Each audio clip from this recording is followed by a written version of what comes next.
Vamos abrir as Sagradas Escrituras, o livro de Josué, capítulo 6. Vamos ver dos versos 1 ao 5.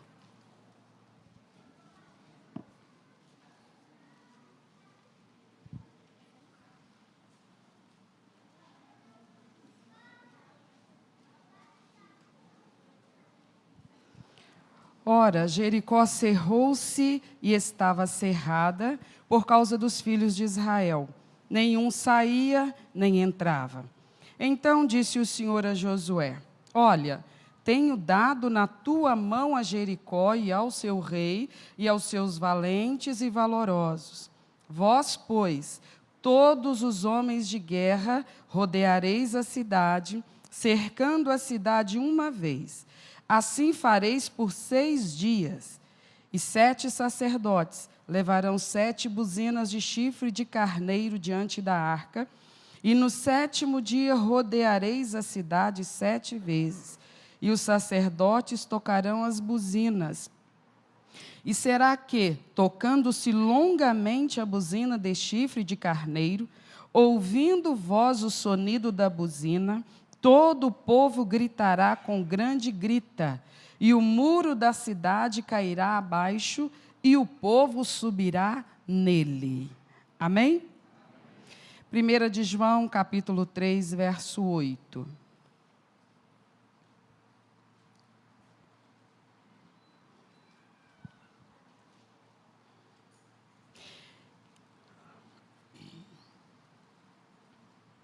Quem comete o pecado é do diabo, porque o diabo peca desde o princípio. Para isto o Filho de Deus se manifestou, para desfazer as obras do diabo.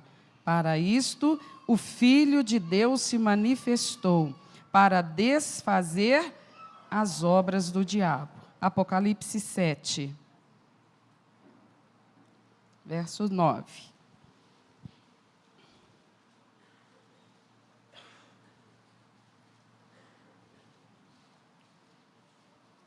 Depois destas coisas, olhei, e eis aqui uma multidão, a qual ninguém podia contar, de todas as nações, e tribos, e povos, e línguas, que estavam diante do trono e perante o Cordeiro, trajando vestes brancas e com palmas nas suas mãos. Verso 13.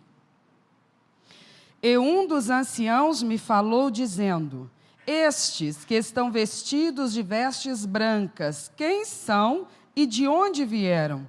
E eu disse-lhe: Senhor, tu sabes. E ele disse-me: Estes são os que vieram de grande tribulação, lavaram as suas vestes e as branquearam no sangue do Cordeiro.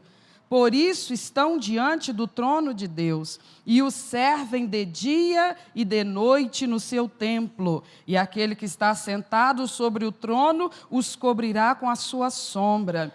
Nunca mais terão fome, nunca mais terão sede, nem sol, nem calma alguma cairá sobre eles, porque o Cordeiro, que está no meio do trono, os apacentará e lhes servirá de guia para as fontes das águas da vida, e Deus limpará dos seus olhos toda lágrima. Aleluia! Vamos orar. Vamos clamar, todos de olhos fechados, todos clamando pela palavra, todos falando com o Espírito Santo, o Deus que revela a verdade de Deus, o Deus que fala ao coração dos homens e faz com que homens compreendam coisas que são de Deus, coisas que são do céu. Ore, ore, peça a Ele que te ajude.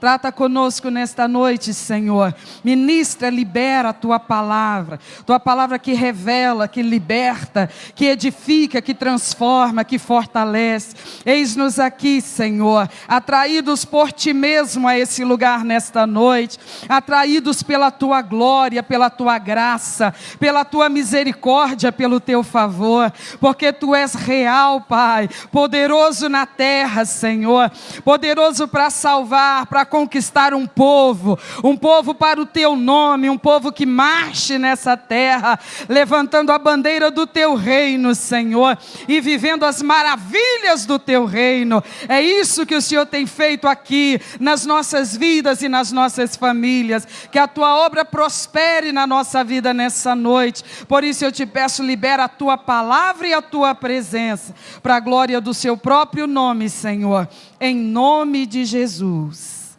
amém? Por favor, senta no seu lugar. E tendo assentado, olhe para mim, por favor, me dê toda a sua atenção. Nós vamos refletir juntos nessa palavra, que o Espírito Santo dê entendimento a cada um de nós. Eu preciso que você não se distraia. E para eu acreditar nisso, você tem que ficar olhando para mim. Aí eu vou acreditar que você está prestando atenção, tá bom? A palavra do Senhor vai nos contar uma história, uma experiência importantíssima de um povo, que não sou eu, não é você, é uma nação lá no Antigo Testamento, mas Paulo vai escrever numa das suas cartas e dizer assim: as coisas que no passado foram escritas, para o nosso proveito foram escritas.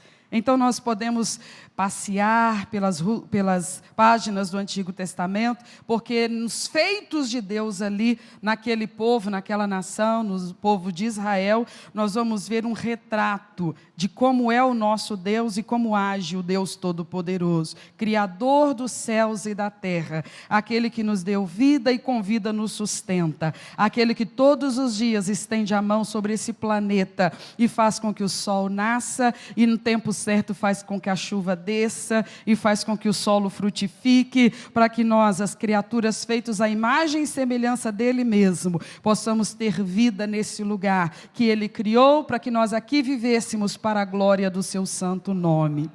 Então, quando nós estudamos essa passagem, pelo menos, que é o momento em que o povo de Deus, lá no Antigo Testamento, a nação de Israel, então ainda chamados de os descendentes de Abraão, os hebreus, eles haviam saído do Egito depois de séculos escravos ali, e a promessa de Deus para aquele povo era grandiosíssima. Deus não apenas lhes prometeu um lugar, mas lhes prometeu também um modo de viver, que seria um reflexo para os outros povos de como Deus pode conduzir pessoas na sua vida aqui nessa terra. E então nós sabemos a história, não precisa entrar nos pormenores, eles foram libertados de modo extraordinário lá do cativeiro no Egito, atravessaram os portais daquela cidade e por fim se depararam com a imensidão do Mar Vermelho, mas você conhece a história, Deus fez prevalecer a sua força, o seu poder, e fez o mar se abrir e o povo passar, e aquele obstáculo foi transposto, e eles então avançaram na sua viagem, rumo à conquista daquilo que era o propósito de Deus para a vida deles.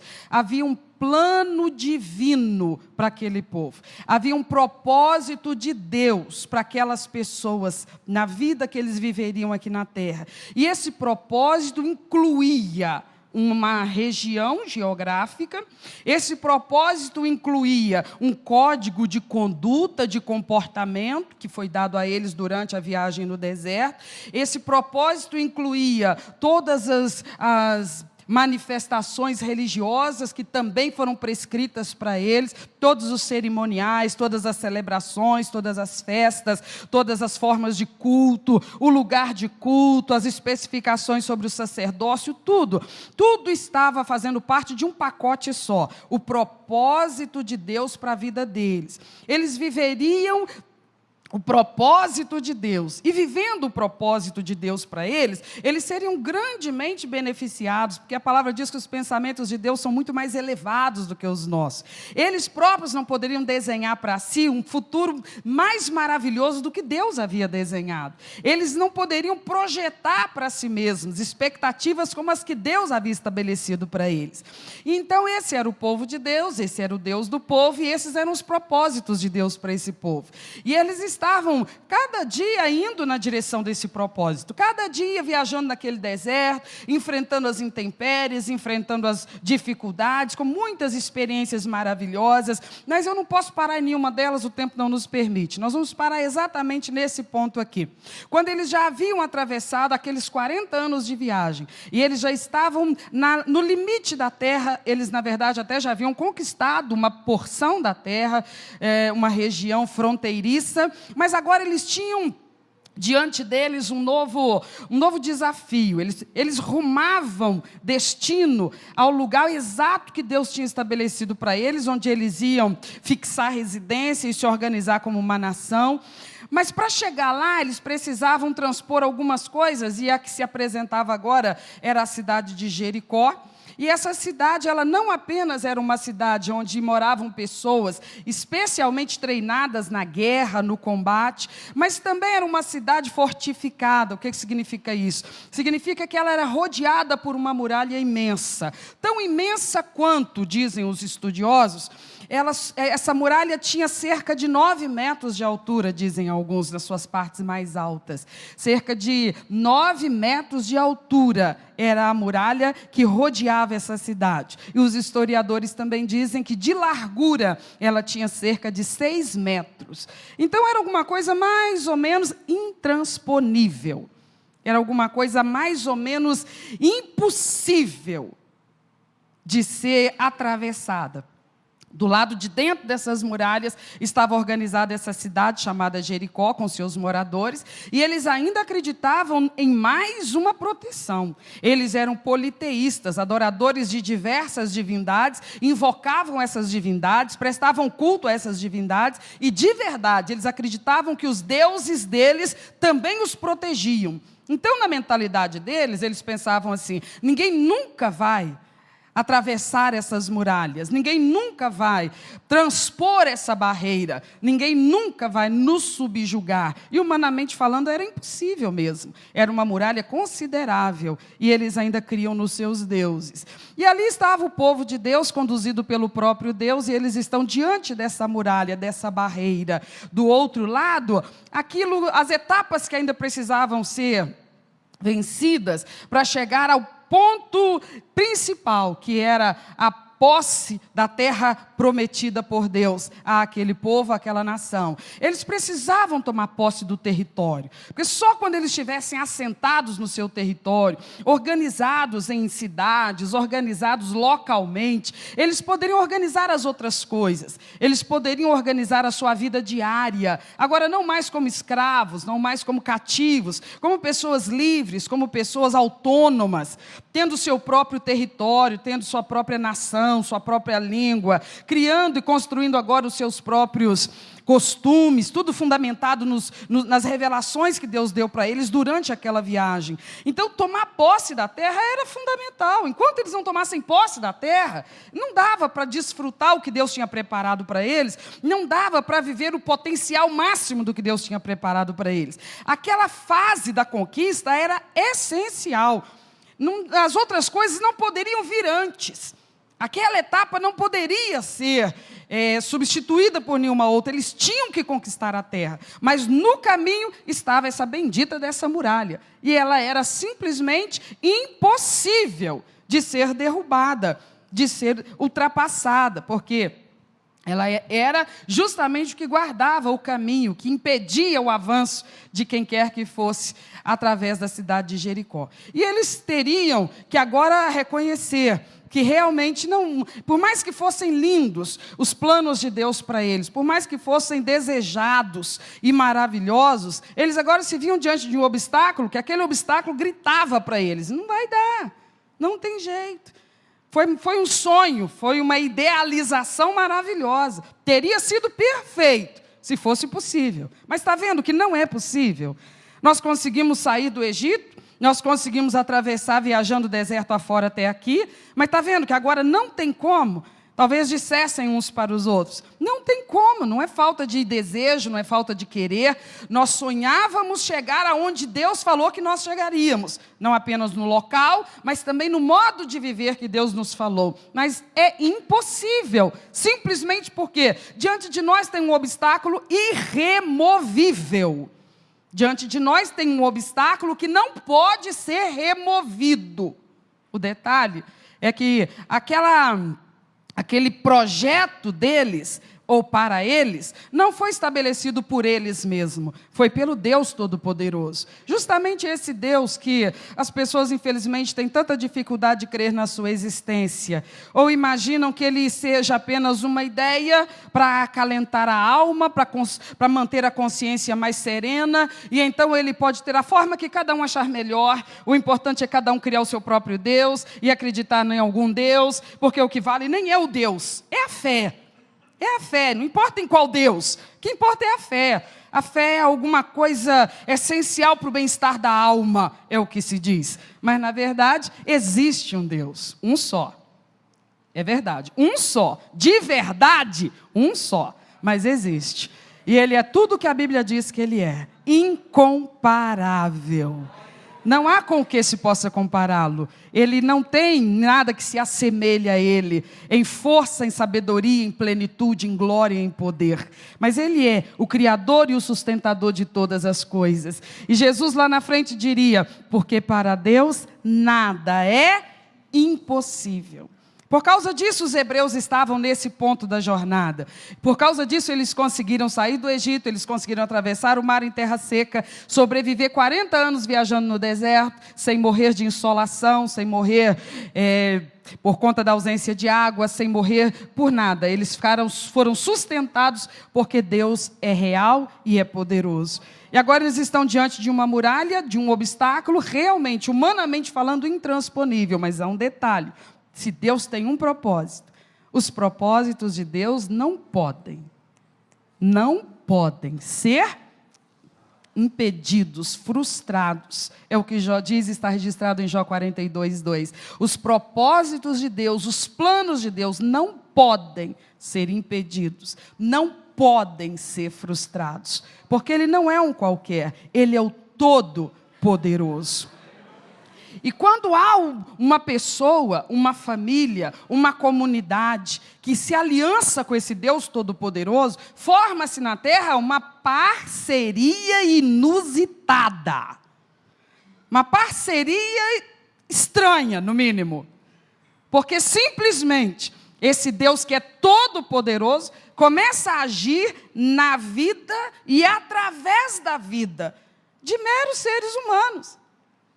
Meramente humanos, porque a fé nele, o relacionamento com ele, não nos torna super-heróis, não nos torna pessoas com recursos extraordinários de nós mesmos. Nós continuamos sendo meramente comedores de arroz com feijão, que quando o cansaço se apossa do nosso corpo, nós precisamos de boas horas de sono, porque nem raciocinar a gente raciocina direito, porque estamos consumidos de fadiga por conta do cansaço. Continuamos sendo o que somos, apenas pó, apenas carne, apenas seres humanos. Mas uma parceria inusitada, maravilhosa, está estabelecida entre essa parte tão frágil que é a vida humana e aquele Todo-Poderoso, que é o Criador e sustentador da vida humana. Por isso que quando ele estabelece projetos elevadíssimos para essas pessoas que se alinham com Ele, se aliançam com Ele, esses projetos eles são atingidos, eles são alcançados, porque é Ele que garante que essas coisas venham a acontecer. Mas Ele precisa que essas pessoas que se alinham com Ele, se aliançam com Ele, creiam sem duvidar que Ele é o que Ele é e que Ele faz o que Ele faz. E então, diante dos obstáculos, sejam eles quais forem, olhe para mim, essas pessoas que estão aliançadas com Deus, elas sabem o que fazer. Elas sabem como interpretar a situação. Elas olham e dizem assim, não tem como negar que a muralha está ali. Ela está diante de mim, ela apareceu ontem numa notícia que chegou, ela apareceu ontem no exame médico que eu peguei, ela apareceu ontem no diagnóstico do médico, ela apareceu ontem quando o patrão me chamou e mandou assinar o aviso prévio. A muralha apareceu na minha frente ontem, quando me chegaram uns e-mails, umas fotos, uns negócios esquisitos. A muralha se ergueu na minha frente. E eu estou agora, sabe, absolutamente atônito diante da imensidão dessa muralha. E o que eu digo para mim mesmo? Intransponível. O sonho era lindo, o sonho é maravilhoso. Um projeto, um propósito de vida que ele tinha dito que eu viveria, que eu alcançaria, mas aí, eis no caminho uma bruta de uma muralha, intransponível. E o que resta então? Resta simplesmente capitular e entender. Foi bom, mas foi só um sonho. Ninguém chega nisso. Sabe, essas promessas do Evangelho, essas promessas da nova vida com Deus, essas promessas de ser um novo homem, uma nova pessoa, essas promessas de nascer de novo, essas coisas, sabe, maravilhosas de se escutar, mas está vendo, é sonho, é utopia, porque eis diante de mim um obstáculo intransponível, e a única coisa que eu posso fazer é imaginar que foi bom enquanto durou, ele conseguiu me manter calmo com essas mensagens e essas promessas e essas possibilidades fantasiosas, mas a realidade grita diante de mim, que não tem como ultrapassar isso aí, intransponível, não tem como, não tem mesmo, para meros homens, que é o que nós somos. Por mais fé que tenhamos, meros homens, é o que nós somos. Mas não nos esqueçamos, a nossa vida não está solta no ar. A nossa vida não está desconectada do Todo-Poderoso. Nós estamos na palma da mão de Deus. E Ele faz o impossível acontecer. Nós só precisamos crer e observar o agir do nosso Deus. Porque se nós quisermos ser muito justos com Ele, nós vamos olhar para a nossa história até aqui, nós vamos ver que já caíram algumas muralhas lá para trás. Não era para estarmos onde estamos, não era para termos chegado até aqui, nós não éramos para estar nem vivos mais. Algumas muralhas já caíram. Quem derrubou? Nós? Vamos reconhecer e dar toda a glória ao Deus Todo-Poderoso, que tem cuidado de nós nessa terra. Então a gente sabe como é que aquela história acabou. O Senhor Deus conversa com Josué, o representante daquele povo, orienta aquele povo sobre o procedimento, o plano que ele já tinha para aquela muralha ruir. Era um plano estranhíssimo, não parecia que ia dar certo. Mas Deus sabe o que faz, sabe como fazer e sabe a hora de fazer. E no dia exato que Deus marcou que a muralha ia cair, o que aconteceu com a muralha? Ela caiu. No dia exato que Deus marcou. Olha, não vai ser no primeiro, nem no segundo, nem no terceiro dia. Mas vocês façam tudo o que é para fazer em cada um desses dias. Mas ela vai cair mesmo, é no 7º dia. E no dia que Deus marcou, a muralha caiu. E quando a muralha caiu, o que vocês acham que aquele povo fez? Eles ficaram olhando aqueles escombros, admirados, paralisados, atônitos? Não, eles passaram por cima daqueles escombros. Eles ultrapassaram aqueles escombros. Eles simplesmente conseguiram transpor os escombros. Sabe por quê? Porque a muralha era um obstáculo que tinha que cair, mas ela não era o alvo final. O alvo final era a conquista total da promessa de Deus para a vida deles. Então era preciso passar adiante, porque haveriam outras muralhas, outros obstáculos, mas eles estavam aprendendo a confiar em Deus. Eles estavam aprendendo que diante de muralhas e de obstáculos, não se deve ficar desorientado, desorganizado, sem noção de para onde ir. É simplesmente clamar ao Todo-Poderoso e dizer: isso aqui não é para mim, é para tu. Então mostra a força do teu braço, Senhor, e faz essa cair também, para a glória do teu próprio nome. Amém, meus irmãos?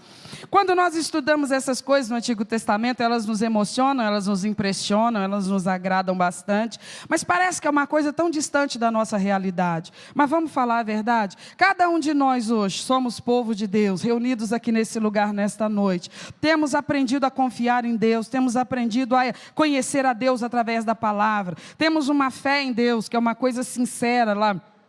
está em desenvolvimento, ela está em crescimento, mas ela está latente na nossa alma. Nós não duvidamos da existência dele, nós não saímos pelas esquinas da cidade dizendo, eu não acredito que Deus existe. Não, eu acredito sim. Qualquer lugar que nos questionarem, nós vamos ter uma resposta firme e segura para dizer, ainda que zombem de nós, ainda que nos peçam evidências, nós vamos dizer, olha, as que eu tenho estão impregnadas na minha alma, e elas fazem eu ter uma convicção sem sombra de dúvida, de que ele é real. E ele é poderoso. E não só isso, que ele me conhece pelo nome, ele me acompanha desde o meu nascimento. Eu tenho fatos para te contar que são marcas do toque da mão dele na história da minha vida. Cada um de nós vai ter essa história para contar. E então nós vamos poder dizer para as pessoas, eu não creio como você prefere acreditar, porque pessoas eloquentes, pessoas boas de papo me fazem crer. Eu creio porque ele tem se revelado a mim. Eu creio porque ele tem usado pessoas, na verdade, para me falar dele próprio. Mas não tem sido só dessa forma. Ele tem confirmado a verdade que ele tem pregado para mim através de homens, agindo na minha vida, de uma forma que homens não poderiam agir. Então eu sei por que eu creio em quem eu creio. Amém, meus irmãos? A nossa fé, ela não oscila e ela não é confusa. Ela é clara e objetiva. Eu sei em quem eu creio e eu sei por que eu creio nele. Alguém diz amém comigo? Amém. Glória a Deus. É por isso que ninguém nos rouba a fé. É por isso que ninguém subtrai a nossa fé. Por isso que ninguém abala as estruturas da nossa confiança em Deus. E haja o que houver, esteja acontecendo hoje, o que estiver acontecendo na nossa vida, o que está acontecendo não está dizendo para nós que é porque ele não exista. Porque não adiantaria. Qualquer intempérie, qualquer tribulação, qualquer dificuldade que nos venha, não adianta essas coisas tentarem gritar para nós que elas estão aqui, porque Deus é uma falácia, porque nós não vamos acreditar nelas, porque a nossa fé é convicta. O escritor aos Hebreus diz, aquele que se aproxima de Deus precisa acreditar que ele existe. Não tem fé se há dúvida a respeito disso. O escritor diz claramente, o que se aproxima de Deus não pode ter sombra de dúvida. Tem que saber, lá no fundo da sua alma, que ele existe. E mais, que ele é galardoador dos que o buscam. Ele tem respostas para os que o buscam. Porque os que o buscam acreditam que ele existe. Amém, meus irmãos? Que essa seja a estrutura da minha fé e da sua fé, sem sombras de dúvidas. Nós sabemos quem é o Deus que nós servimos. E não apenas isso, nós também sabemos, Deus tem um projeto para a nossa vida. Olhe para mim, por favor. Deus tem projetos para o nosso amanhã. E esses projetos, eles estão em pleno andamento agora. Eles já estão em andamento há um bom tempo. Deus tem projetos para a nossa vida. Nós ainda não chegamos aonde nós vamos chegar. Ele já tem nos conduzido a coisas maravilhosíssimas. Calma, nós ainda não chegamos aonde nós vamos chegar, nos planos extraordinários dele para a nossa vida. São coisas que, como diz o apóstolo Paulo, o olho nunca viu, o ouvido nunca ouviu e jamais penetrou no coração humano. Tão elevadas são as coisas que Deus tem preparado para aqueles que nele esperam. São coisas grandiosíssimas, são coisas de uma excelência indescritível com palavras humanas. Mas olhe para mim e me escute. A verdade é que nós ainda não chegamos lá, mas nós estamos dando passo a passo naquela direção. E tudo que nós precisamos entender é que existem estratégias específicas de Deus para nos levar finalmente a esse ponto, a esse alvo, como o apóstolo Paulo dizia de si mesmo. Ele dizia, uma coisa eu faço, esquecendo das coisas que para trás ficam, eu prossigo para o alvo. Que alvo era esse? O mesmo meu, o mesmo seu. Existe um ponto de chegada e nós ainda não o alcançamos. Existe uma plenitude que nós ainda não alcançamos. Existe uma completude dessa experiência com Deus que nós ainda não alcançamos. Mas é para lá que nós estamos indo. E o Senhor Deus, Ele tem algumas estruturas na nossa vida pessoal que elas são essenciais para nos conduzir até lá. para garantir a nossa chegada lá. São essenciais porque é nelas que Ele trabalha. É através delas que Ele nos provê o combustível necessário para nós não estacionarmos e muito menos recuarmos, para nós continuarmos avançando e chegar lá. Esses pontos fundamentais da nossa vida, eles exigem a máxima atenção, a máxima vigilância, o máximo zelo, porque são pontos estratégicos na maneira como Deus age, para me levar, para te levar, para nos levar a essa plenitude que nós ainda não alcançamos, mas que é o projeto dele para a nossa vida. Por exemplo, a nossa vida espiritual, olhe para mim por favor. A nossa vida espiritual, nosso relacionamento, a nossa intimidade com Deus. Não tem como, olhe para mim e escute, não tem como nós chegarmos lá, nessa plenitude, nessa completude da experiência com Ele, se nós fracassarmos na nossa experiência diária, de intensidade na nossa vida espiritual, na nossa comunhão com Deus. Sabe aquela fase da vida espiritual que a gente vive entre altos e baixos? Que a gente ora está fervendo no poder do Espírito, ora a gente está gelado igual um iceberg. Essa fase tem que passar, rápido, rápido. Isso é coisa da infância espiritual. Isso é coisa da fase da imaturidade espiritual, própria de quem está dando os primeiros passos. Não de quem já tem longa caminhada com Deus.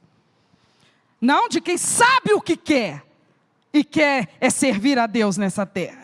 Essa característica de ora morno, ora quente, ora morno, ora quente, ora firme, ora vacilante, ora santo, ora carnal, ora sério, ora fazedor de hora. Essa etapa tem que ser logo transposta, porque ela compromete o avanço para esse projeto que Deus tem para a nossa vida. Senhor, não deveria haver um crente assim, com a vida espiritual fracassada, mas tem, sabe? A pessoa, ela sabe que ela está mal espiritualmente, ela sabe que ela não consegue se firmar espiritualmente, ela sabe que ela precisa orar, mas não consegue orar, ela sabe que ela precisa jejuar, mas ela não consegue jejuar, ela sabe que ela precisa estar buscando o revestimento do poder do Espírito Santo na sua vida, mas ela não busca, ela não consegue buscar. Então ela olha para si mesma e ela pensa assim, está vendo? Essa é a minha muralha, as minhas dificuldades espirituais, aqui não tem problema, eu sei o que eu precisava fazer, mas eu não consigo fazer. Eu preciso ser rebocado o tempo todo, eu não dou conta de ficar forte espiritualmente. Eu estou sempre assim, sabe, nessa superfície da vida espiritual. Sabe, eu entro para o culto, eu começo a cultuar, eu fico olhando, um do meu lado está chorando, o outro do meu lado está sorrindo, o outro do meu lado está batendo palmas cheio de alegria, o outro do meu lado está cantando a plenos pulmões, o outro do meu lado está sendo visitado pelo Espírito Santo. E eu? Estou observando isso tudo, mas sinceramente, não pega em mim, não está pegando em mim, não está chegando em mim. Então, tem crente que vive essa experiência. Ele vem para o culto, aonde a presença de Deus se manifesta, porque não tem como não se manifestar, porque é promessa, e promessa de Deus é garantia.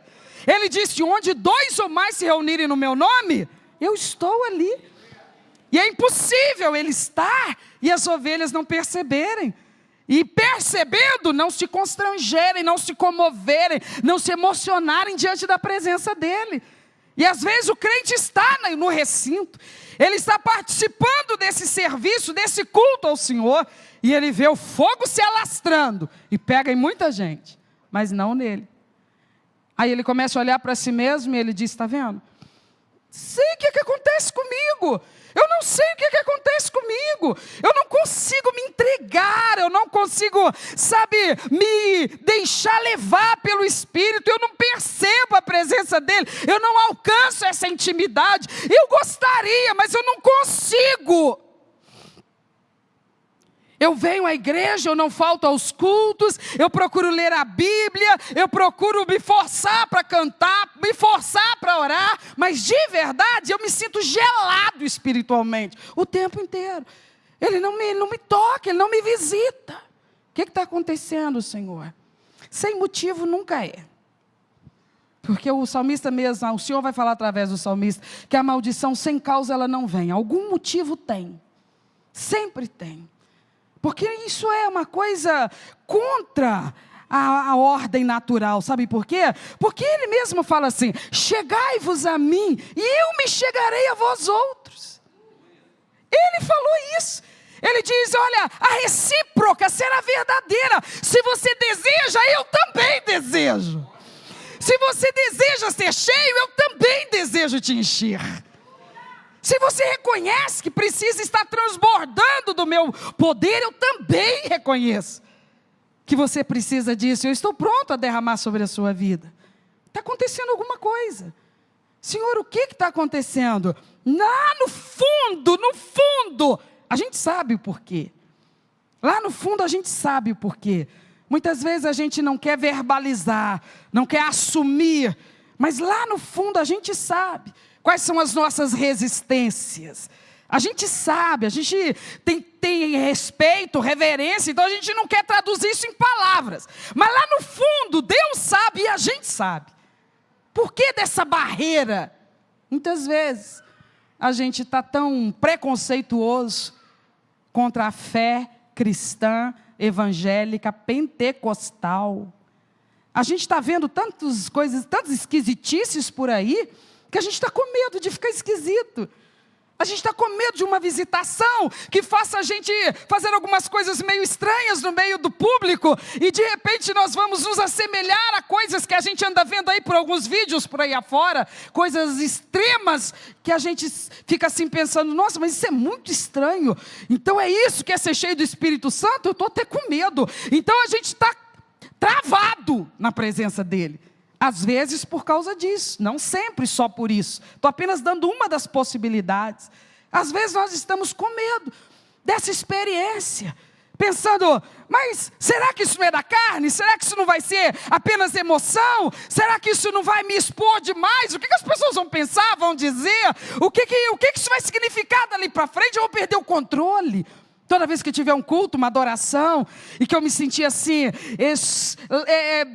rapidamente suscetível à presença dele, eu vou me descontrolar e vou começar a fazer essas coisas e a pessoa fica meio reservada.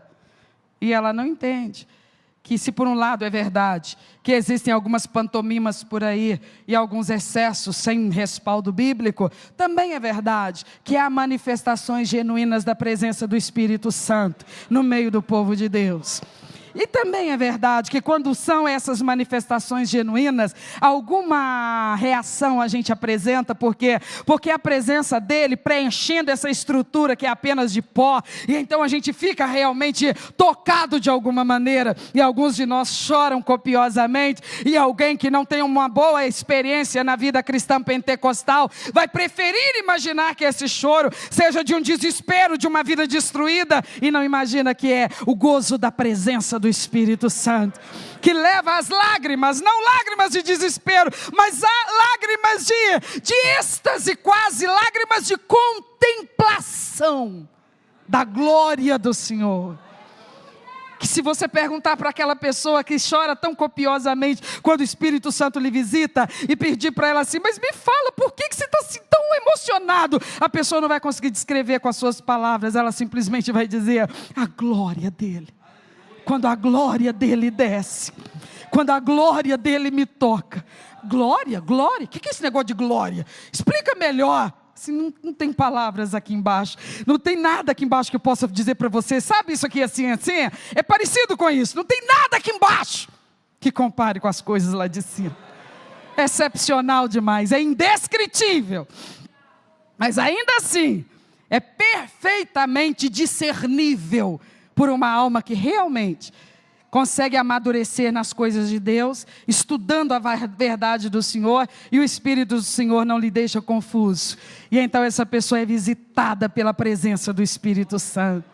E isso é uma experiência importantíssima importantíssima para a estrutura das nossas pegadas firmes na vida espiritual.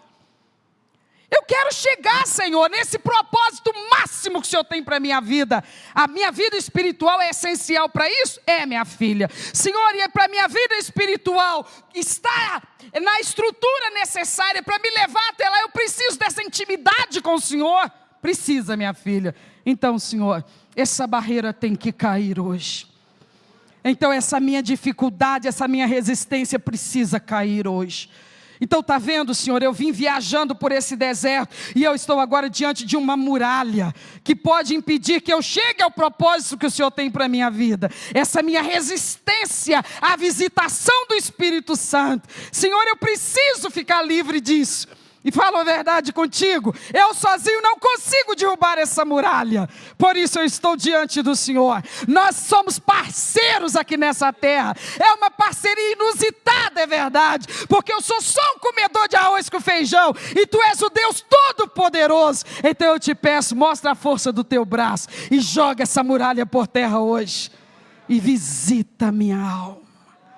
Toca o meu ser com a tua glória. Com a tua glória, Senhor. Eu sei que eu preciso de uma experiência. Eu sei que eu preciso de um renovo. Eu sei que está me faltando esse preenchimento. E eu quero que essa muralha caia hoje. Alguém teria coragem de orar assim aqui hoje? Nós deveríamos ter mesmo. Sabe por quê, irmãos? Porque se nós não vencermos essa nossa frieza espiritual, os propósitos dele podem ser maravilhosíssimos, mas nós não vamos conseguir chegar lá. Porque uma vida espiritual fria não é suficiente. Ela não dá conta de manter a gente santo e comprometido com as coisas de Deus. Esse mundo é terrível. Esse mundo tem um poder de atração extraordinário. Os pecados, as seduções, as coisas que nos rodeiam, elas não são fracas, elas são fortíssimas. E elas vão nos arrastar para longe do caminho, para longe do propósito, da plenitude.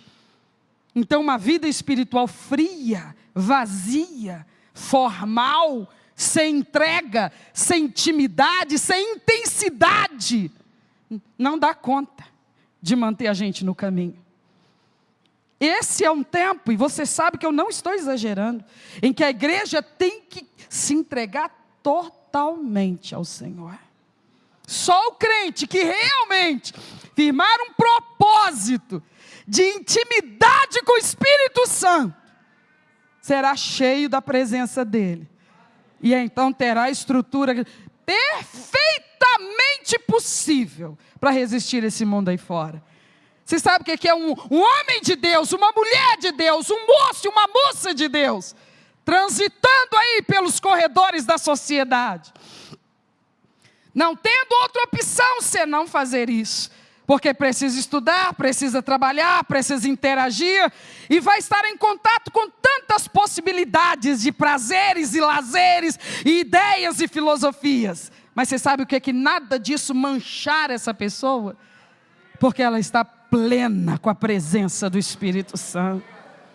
O que se faz hoje, pastora Elza? É difícil demais ser crente, é difícil demais manter o padrão da santidade, porque essa tal dessa internet, esse monte de coisas que vem, pelos veículos que ela providencia, isso vai contaminando o crente, vai mesmo, contamina qualquer ser humano, porque crente não virou anjo, é gente. Sabe qual que é a única coisa que vai nos blindar dessas coisas? A plenitude do Espírito Santo, a intimidade com Deus.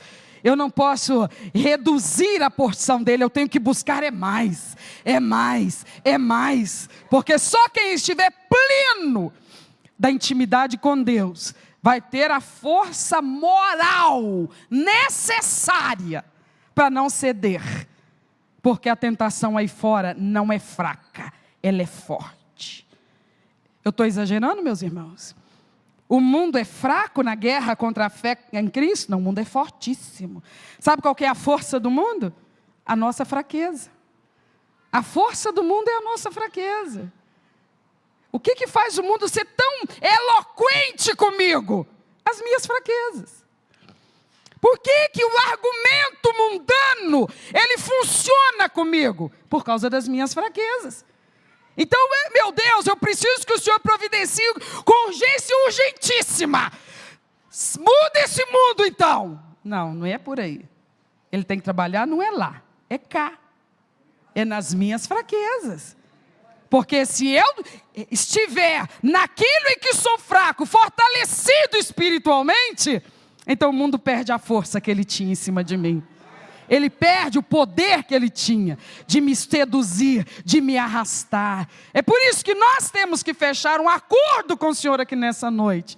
E dizer, Senhor, eu estou interessado em avançar nessa conquista, da vida que o Senhor programou, projetou para mim, dos alvos que o Senhor determinou que eu vou alcançar, e eu preciso então providenciar que muralhas que estão barrando o meu caminho caiam por terra.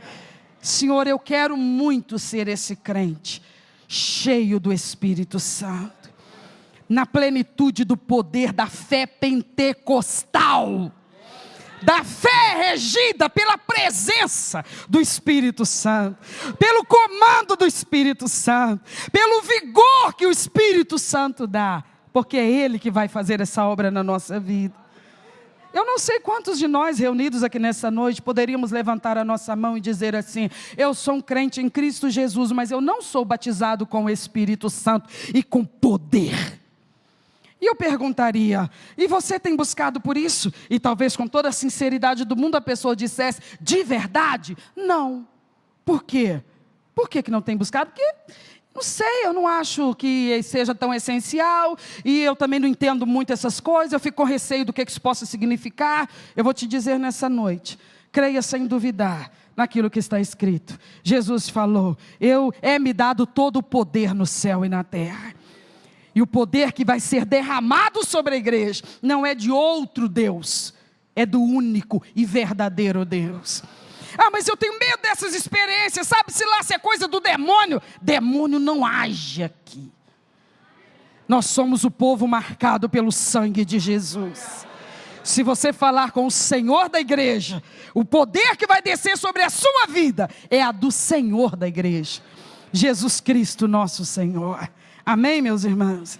Não é só, por exemplo, se nós falarmos de uma outra estrutura importantíssima na minha vida, na sua vida, para que nós cheguemos ao objetivo que Deus quer para nós, nós temos que falar, por exemplo, da vida familiar.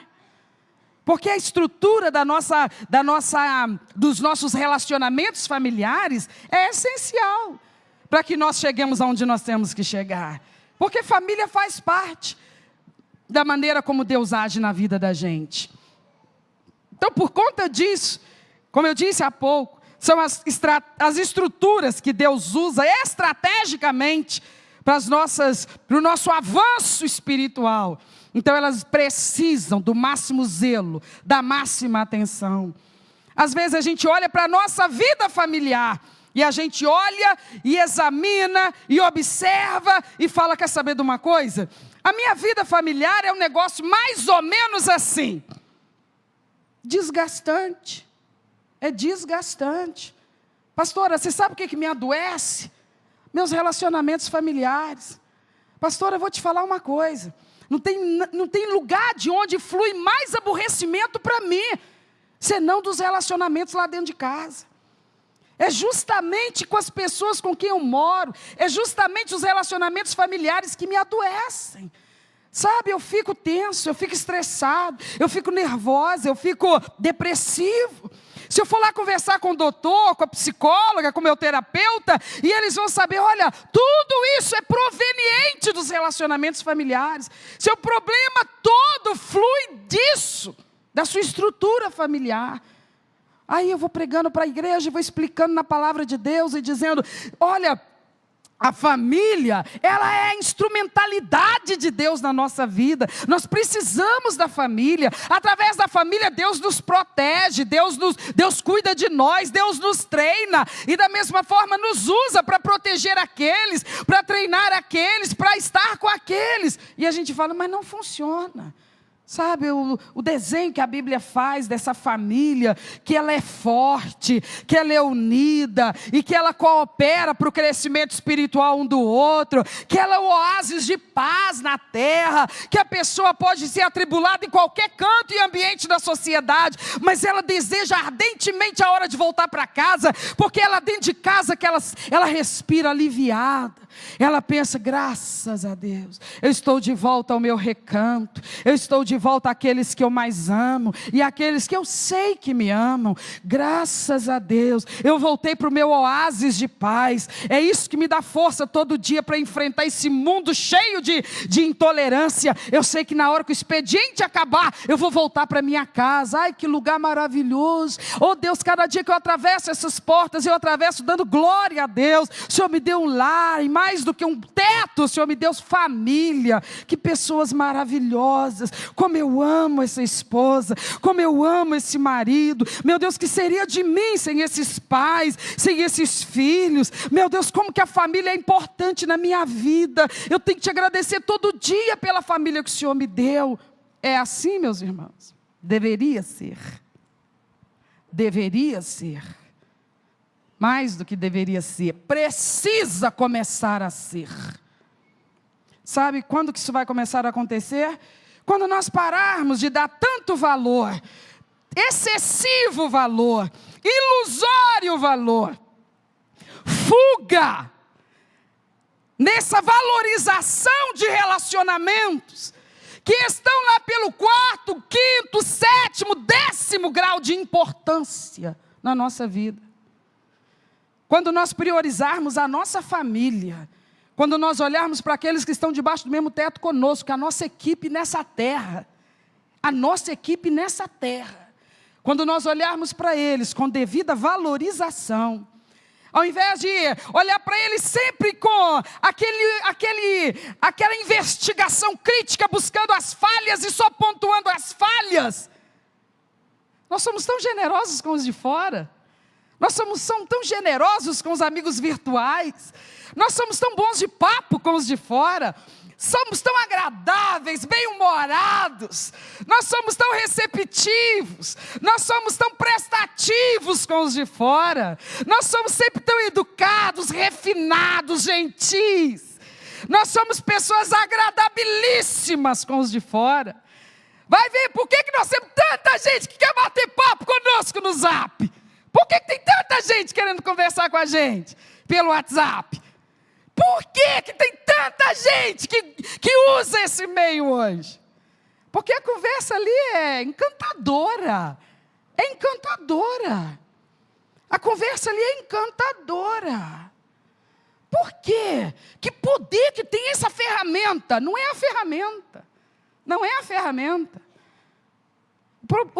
Somos nós. Nós somos estranhamente voltados, inclinados a ser muito abertos, receptivos, agradáveis com estranhos, com os de longe, com os amigos, com as pessoas que têm seu valor, têm sua importância, sem dúvida nenhuma na nossa vida, mas sabem qual degrau eles estão?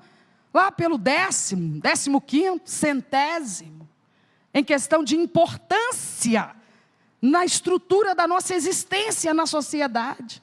Agora a família é um bem, é um tesouro, é de uma importância vital para a nossa vida todo santo dia. Faz uma análise rápida aí. Você sem seu marido, você sem sua esposa. Tem pessoas aqui que já estão sem e sabem, a vida vira uma confusão.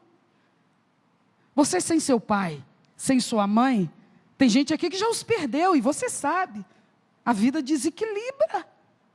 Eu já enterrei meu pai, minha mãe, pastor Roberto já sepultou seu pai, sua mãe, outras pessoas aqui já fizeram isso, não teve como evitar, chegou o momento, mas a vida sofreu um baque, quando isso aconteceu, precisou de um tempo, para as coisas tomarem um outro formato e se assentarem de novo. Pessoas essenciais na nossa vida. Quando elas foram tiradas de nós, balançou as estruturas. Em algumas famílias, as estruturas balançam de uma tal forma que rui tudo, cai tudo por terra.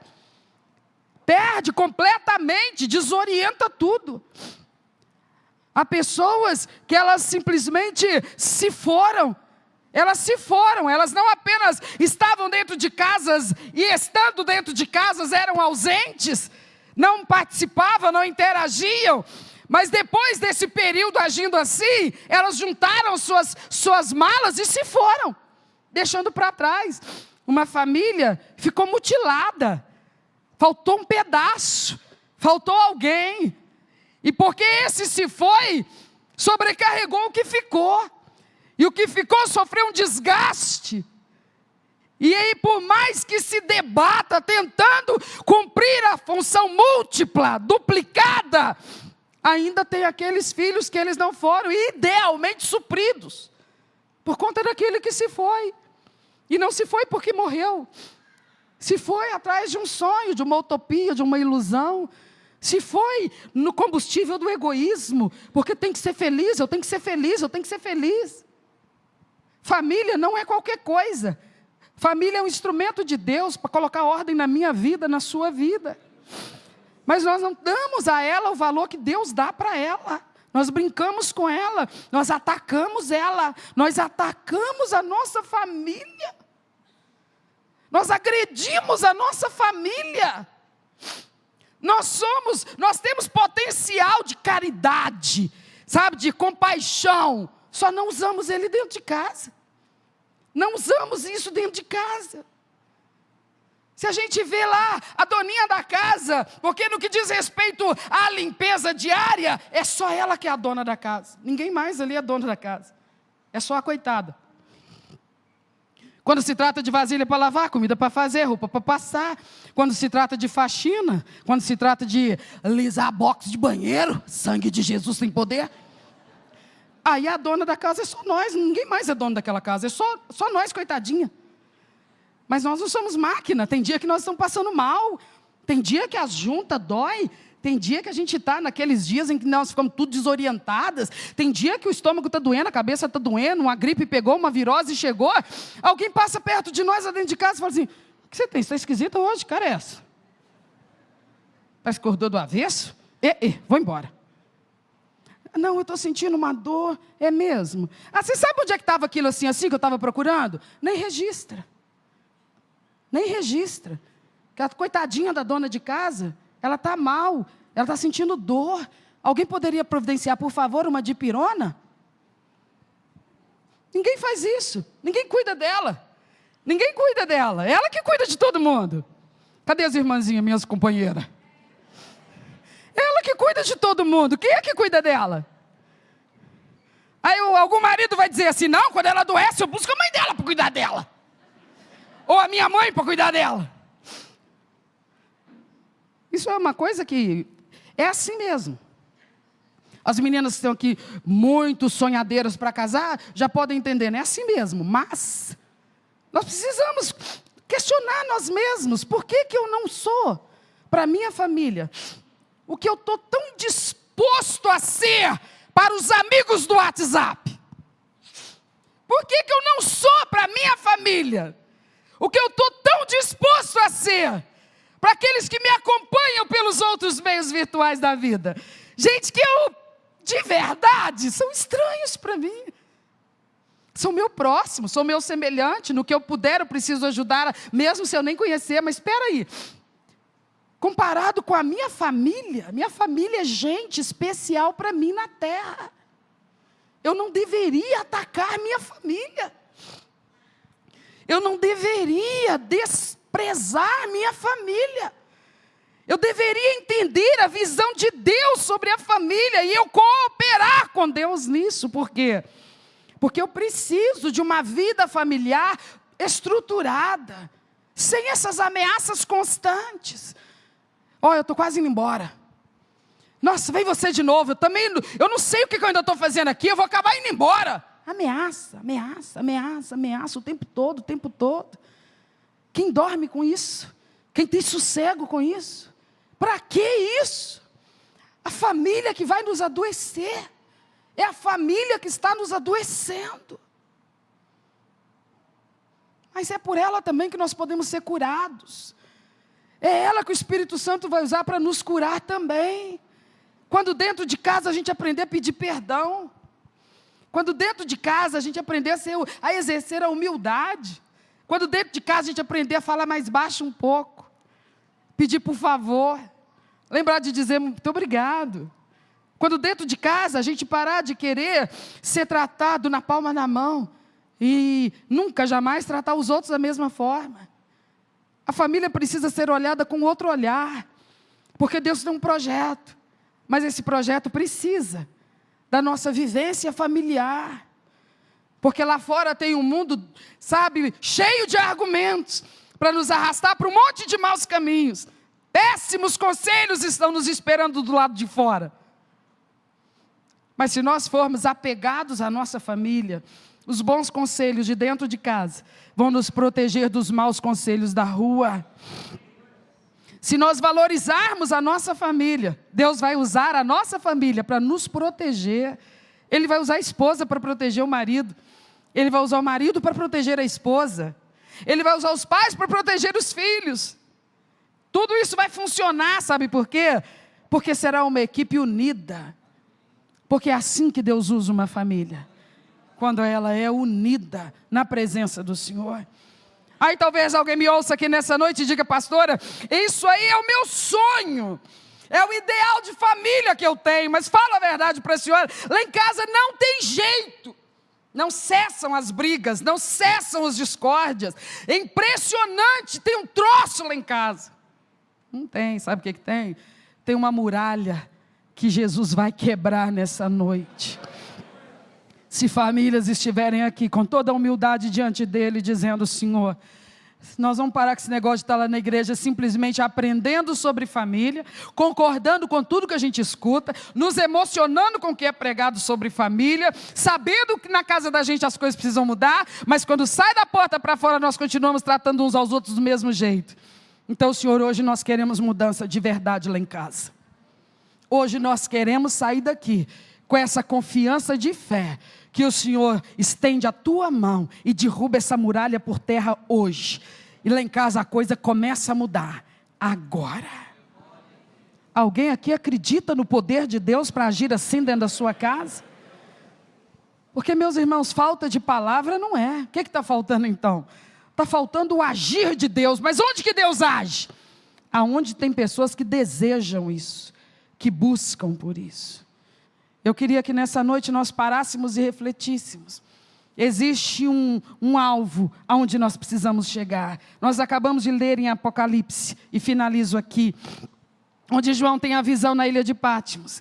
E ele vê uma coisa que nós podemos hoje parar e pensar: está vendo? Essas mensagens, essa proposta do evangelho, essa possibilidade, é tudo fantasioso. Ninguém consegue ser crente de verdade. Ninguém consegue ser forte espiritualmente. Ninguém consegue ter essa intimidade com o Espírito Santo. Ninguém consegue ter essa família sólida, essa família forte. Ninguém consegue. Sabe por que consegue? Porque João viu os que conseguiram.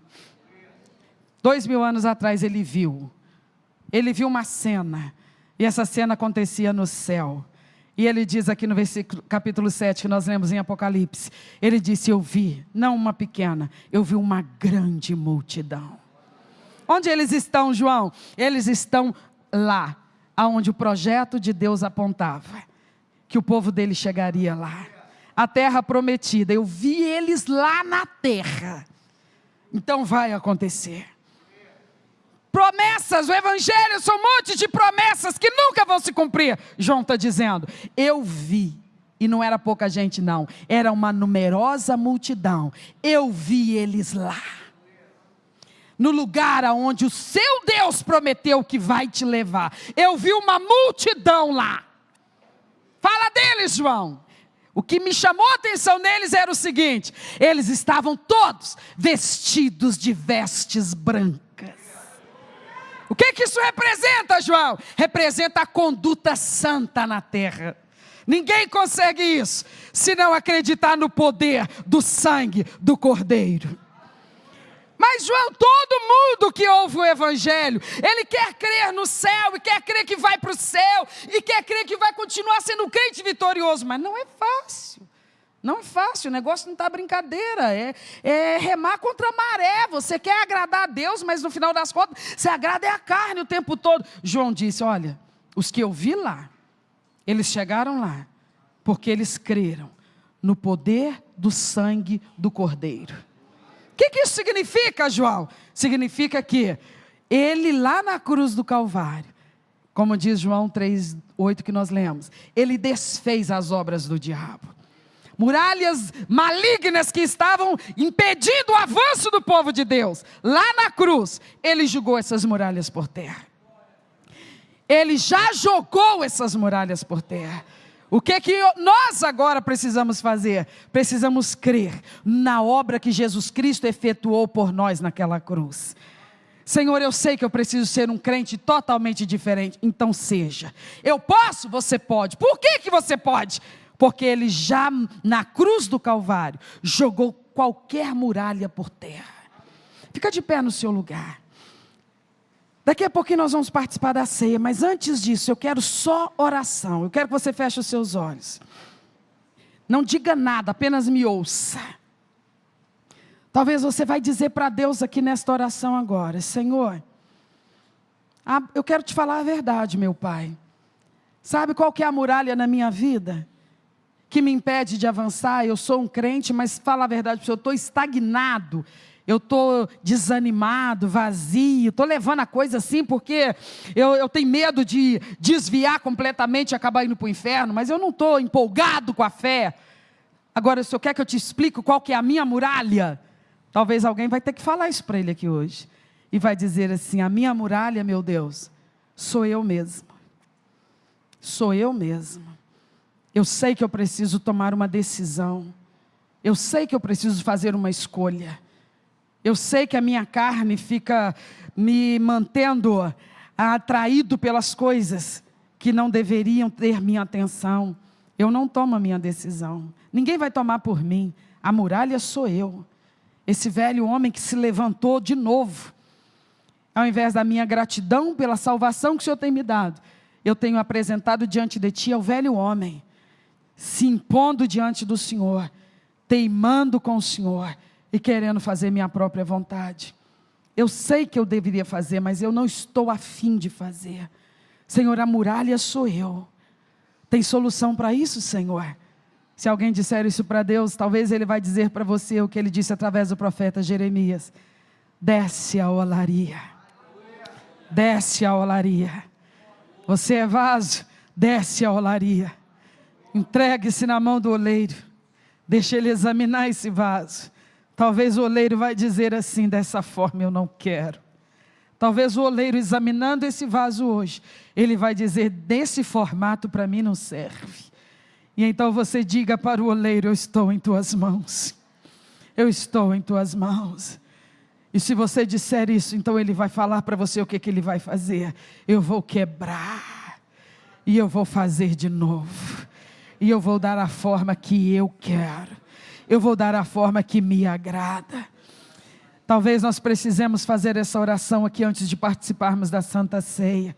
Comece a orar então. Eu não sei qual que é a sua situação.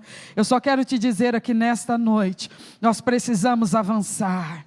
Nós precisamos crescer, nós precisamos ser fortalecidos, nós precisamos de coisas que elas estão sendo derramadas aqui agora. E algumas pessoas estão recebendo, algumas pessoas vão receber, porque elas estão com o coração rasgado diante de Deus agora, dizendo, Senhor, essas muralhas que eu não consigo transpor, eu quero agir sobrenatural do Senhor na minha vida. Eu quero que o Senhor entre com toda a providência na minha vida. Remove essa muralha do meu caminho. Joga ela por terra, Senhor. E eu não vou ficar olhando para os escombros. Eu vou passar por cima disso tudo. E eu vou avançar. Eu vou ser o homem que o Senhor quer que eu seja. Eu vou ser a mulher que o Senhor quer que eu seja. Eu vou ser o jovem que o Senhor quer que eu seja. Eu não posso continuar enfrentando e afrontando o Senhor com as minhas vontades. Eu serei o que Tu queres que eu seja.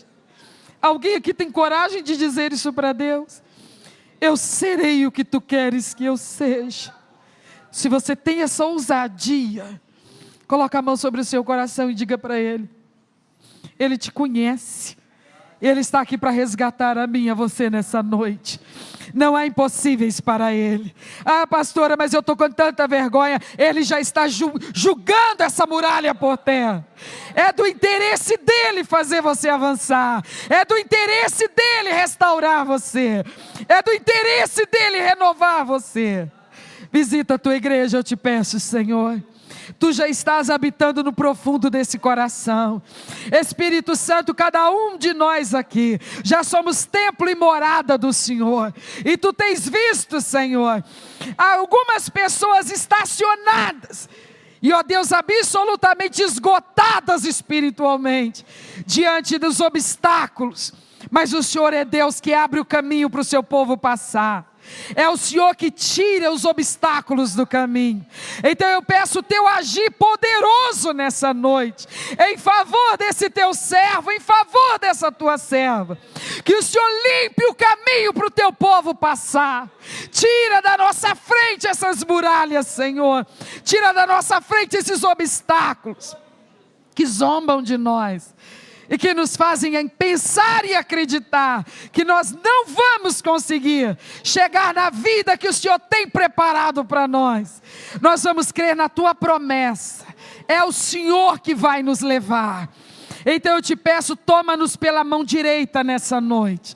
E que haja nessa noite o agir do Senhor, realmente transformando vidas aqui, libertando servos Teus aqui, de coisas que não são de Deus e que estão ativas na vida do Teu povo. Joga elas por terra, meu Pai. Eu sei que Satanás tem tentado afrontar a igreja, tem tentado impedir, ó Deus, a obra do Senhor, mas mais poder tem o Senhor. Por isso eu te peço, toca na vida dos Teus filhos. Toca para renovar, para restaurar, para revestir da Tua presença. Vasos que precisam ser cheios do óleo, do azeite, do poder do Espírito Santo. Então não deixa Teu povo vazio, Senhor, mas providencia uma experiência aonde o que não é batizado com o Espírito Santo seja batizado pelo Espírito do Senhor.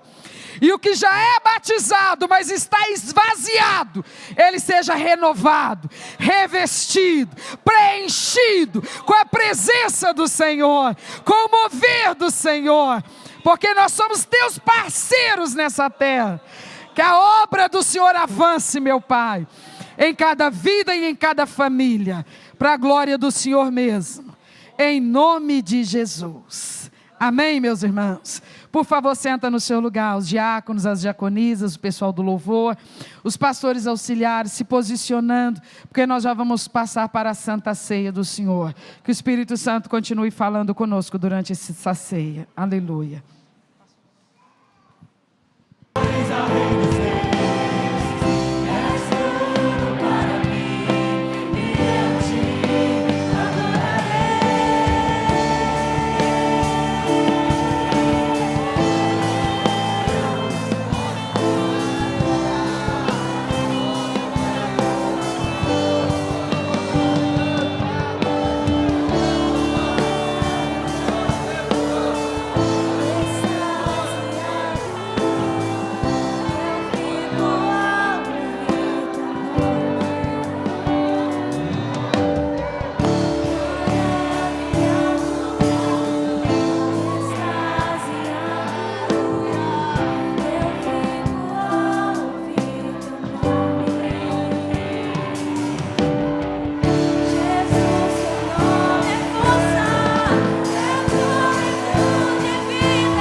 Abra a sua boca, abra a tua boca em adoração.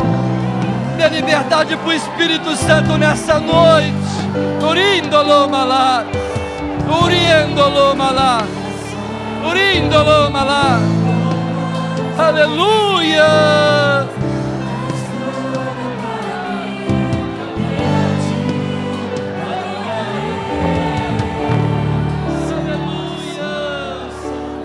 Oh, glória a Deus. Aleluia, Tu és santo.